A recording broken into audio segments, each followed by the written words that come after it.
আগের কথা। সমুদ্রের ধারে এক পাথরে বসেছিল এক সুন্দরী মৎস্যকন্যা। হঠাৎই সেখানে একটা লঞ্চ চলে আসে, আর মৎস্যকন্যা তখন সমুদ্রের গভীরে চলে যায়।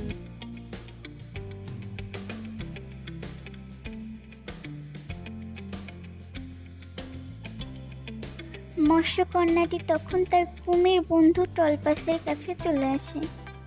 সে টলপাসকে বলে, এখানে কোনো মানুষ আসতে পারে। আমি এইমাত্র লঞ্চে দেখলাম কিছু মানুষ এদিকেই আসছে। আমাদের অবশ্যই তাড়াতাড়ি সবগুলো লুকিয়ে ফেলতে হবে, না হলে তোমাকে পাহারা দিতে হবে। তখন টলপাস আর মৎস্যকন্যা তাদের গুপ্তধনগুলো দেখতে যায়।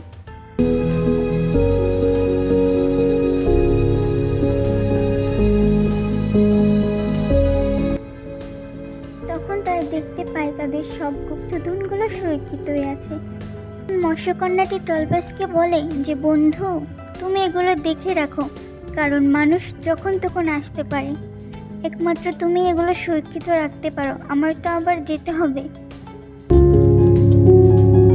তখন টলপাস বলে, আচ্ছা বন্ধু, তুমি যাও, এগুলো আমি অনেক সাবধানেই রাখবো, কোনো মানুষ এসে এগুলো নিতে পারবে না। মৎস্যকন্যাটি আবার সমুদ্রের পাড়ে চলে যায়, আর টলপাস সেখানেই সেই গুপ্তধনগুলো পাহারা দিতে থাকে। হঠাৎ টলপাস সেখানেই ঘুমিয়ে যায়।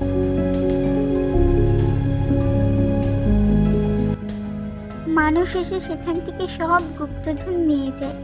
টলপাস তো ঘুমিয়ে পড়ে, তাই বুঝতে পারে না যে সেগুলো সব মানুষ নিয়ে গেছে। সেখানে তখন মৎস্যকন্যাও চলে আসে। এসে দেখে সেখানে গুপ্তধন কোনো কিছুই নেই। তখন মৎস্যকন্যা কান্না করতে লাগে। কান্না করতে করতে তখন টলপাসের ঘুম ভেঙে যায়, আর টলপাস তাকে বলে, কেন তুমি কান্না করছো? তখন মৎস্যকন্যাটি বলে, দেখো কি হয়েছে, সমস্ত গুপ্তধন তো মানুষ নিয়ে গেল। তোমাকে দায়িত্ব দিয়েছিলাম, তুমি তো দেখে রাখবে সেগুলো, কেন ঘুমাচ্ছিলে? তখন টলপাস বলে, মৎস্যকন্যা, তুমি কান্না করো না, তোমার কাছে তো একটি শক্তি আছে, তুমি কিছুক্ষণের জন্য মানুষ বা যে কোনো কিছু হতে পারো। মৎস্যকন্যাও তখন বুঝতে পারে যে এই শক্তিটা তার আছে, তাই সে সমুদ্রের পাড়ে চলে যায়। ম্যাজিক করে সে মৎস্যকন্যা থেকে মানুষের রূপ ধারণ করে। সে এখন ভাবতে থাকে যে সেই মানুষদের সে কিভাবে পাবে। সে আর কোনো কিছু না ভেবেই সে রওনা দেয়। হঠাৎ সে সেই মানুষদের খুঁজে পায়, দেখে সেই গুপ্তধনটা তাদের কাছেই রাখা।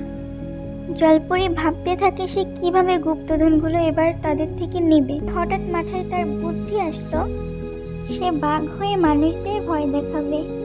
জলপরিটা তখন বাঘ হয়ে মানুষদের পিছনে দাঁড়িয়ে থাকে। হঠাৎ মানুষরা গল্প করতে করতে হঠাৎ দেখতে পায় তাদের পিছনে বাঘ। তখন তারা দৌড়ে সেখান থেকে পালিয়ে যায়। জলপরিটা তখন তার আসল রূপে ফিরে আসে। জলপরি তার গুপ্তধনগুলো উদ্ধার করে অনেক খুশি। তারপর সে সমুদ্রে ফিরে আসে। সমুদ্রে ফিরে আসার পরে তখন টলপাস তাকে বলে, এগুলো এখন আমাদের অন্য কোথাও লুকিয়ে রাখতে হবে, কারণ মানুষ জেনে গেছে, এরপরে আবার এখানেই আসবে। টলপাস আর মৎস্যকন্যা তখন সব গুপ্তধনগুলো অন্য জায়গায় লুকিয়ে রাখে। আর এই গল্পটা এখানেই শেষ হয়ে যায়।